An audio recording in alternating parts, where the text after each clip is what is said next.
Magandang araw mga manong friends. Ayan, ngayon po ay araw ng Martes, katapusan ng buwan. Ang ating vlog for today ay meron po tayong kargang dalawang pick-up at dadalhin natin sa Riyadh. Kaya ano pang hinihintay nyo? Samahan nyo ako, let's go.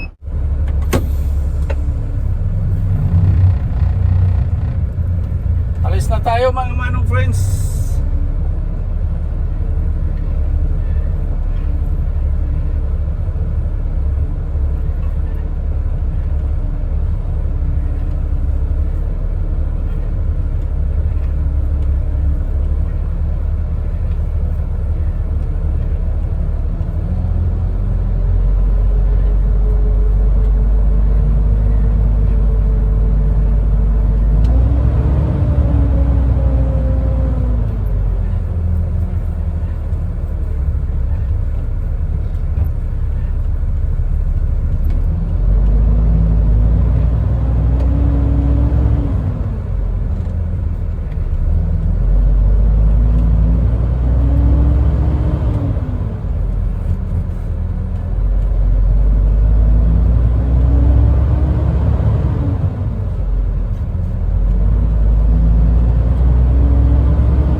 Napapansin nyo, ito yung madadaanan natin, ito yung katabi naming company. May mga kaibigan din ako ditong mga Pilipino. Minsan nang nag-imbita sa akin yan na papunta ng church.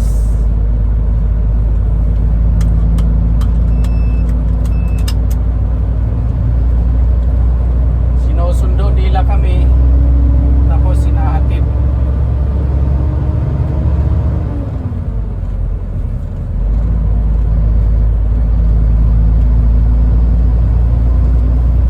Ganyan dito pag magsimba,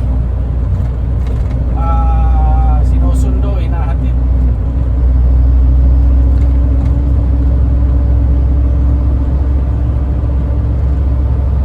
Ayan mga kasamahan ko, itong area na to puro trucking.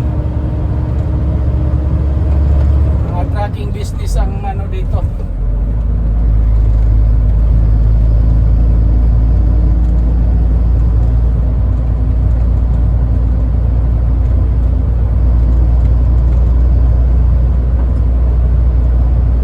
Sinisipag ako dito, ako nagja-jogging pag Friday at walang nagsusundo.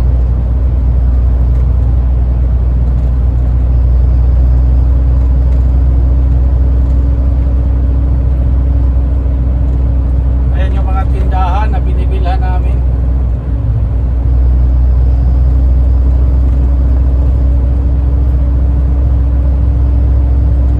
At nga pala makikita nyo dito ngayon yung aming kalsadang dinadaanan na sira-sira. Kasi dapat kakanan tayo dyan, kaso nga ginagawa doon walang daan. Kaya temporary dito. Buti nga mainit na, kanina maulan, napakaputik ito. Ayan o, kung napapansin nyo, grabe yan.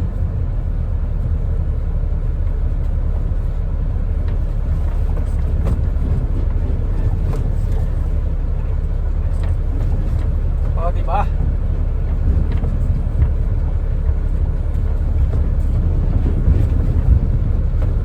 Bagay, hindi naman tayo nagmamadali, kaya ano lang tayo. So update ko na lang kayo mamaya mga manong friends.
magmaneho sa ibang bansa.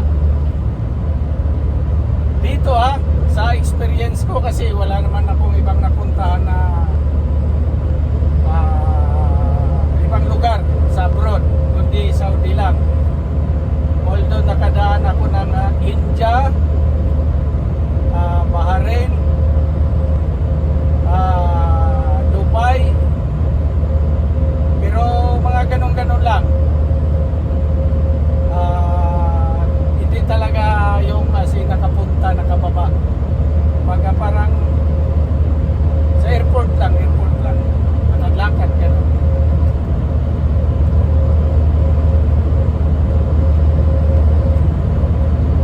Meron din namang matraffic dito, yung sa area ng city. Pero hindi ganong kalala. Hindi katulad sa atin.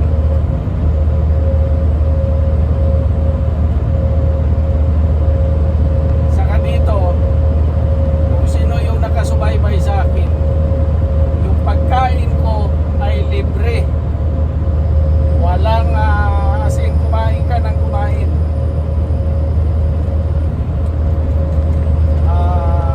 Hindi katulad sa atin sa Pinas. Biyahe ka, magluluto ka, kasi talagang meron din dito nagluluto. Katulad noon, nagluluto ako lalo nung Ramadan, kasi nga wala namang mabilhang pagkain, kaya nagluluto ako ng sarili ko. Pero pagka walang hindi Ramadan, katulad dito, wala tayong ibang baon kundi tubig. At meron nga pala akong baong hopya. Ayan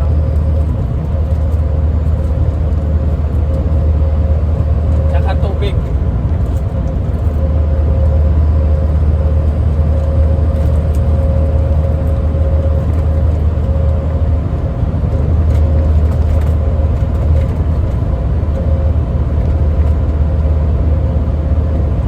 At dito ko lang sasabihin,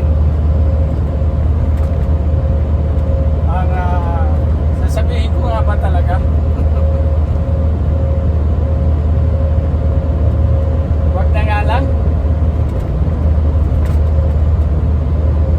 Kasi nga para sa akin malaki na kasi yun kasi hindi ako sa Pinas, hindi ako kumita ng ganyan na tuloy-tuloy. Siguro kikita ka man minsanan lang nung ako'y nag-business pa ng scrap, pero minsanan lang yun, hindi siya buwan-buwan.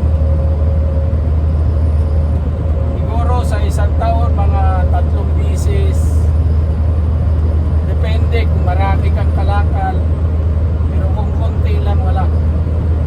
Dito as in tuloy-tuloy buwan-buwan mong sinasahod. Kaya saan ka pa, di ba? Kaya kung gusto mong mangat ng konti, try mo, mag-abroad ka. Tingnan nyo yung kalsada, hindi ba kayo maingan yun yan? Hindi ka mahirapan. Madaling puntahan yung mga lugar dito kasi puro diretso. Saka may location ka, madaling tuntunin.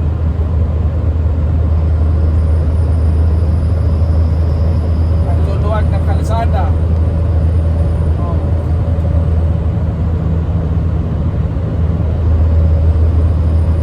Huwag kayong matakot, katulad ng sinasabi ng iba na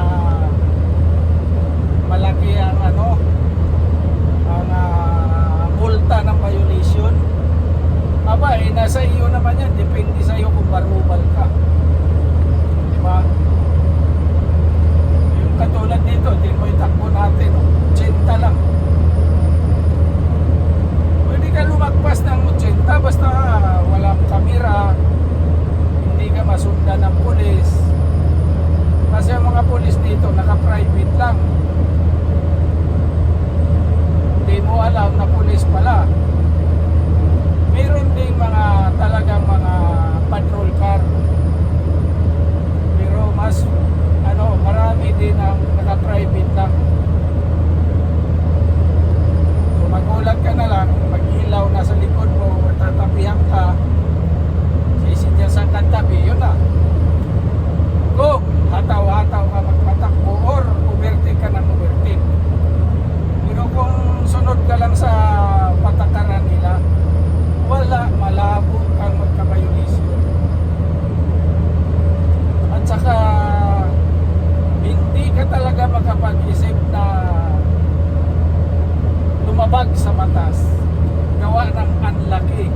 to eh, hindi naman to sakal. Tatakbo ako mahigit sa daan dito. Tatakbo ito 120. Kaya lang, minsan lang yun, pagkailangan, pag alam mong malinis.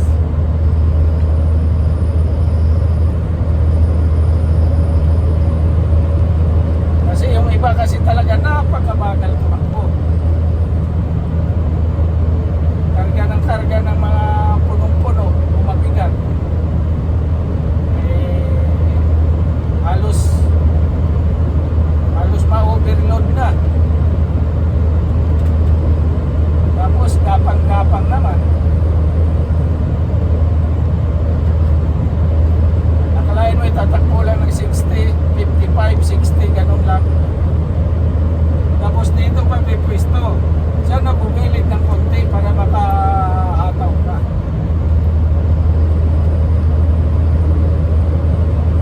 Tapos pag inubertikan mo, titingnan ka pa, ngingiti. Para bang nangiinis.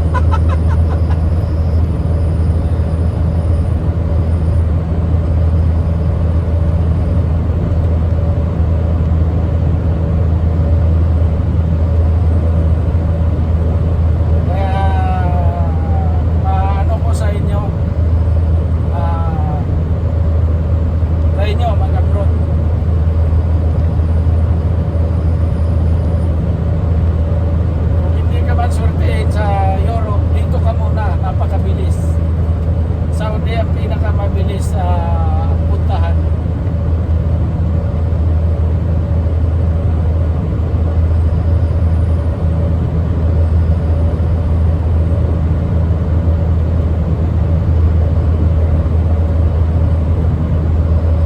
Ako, linis oh.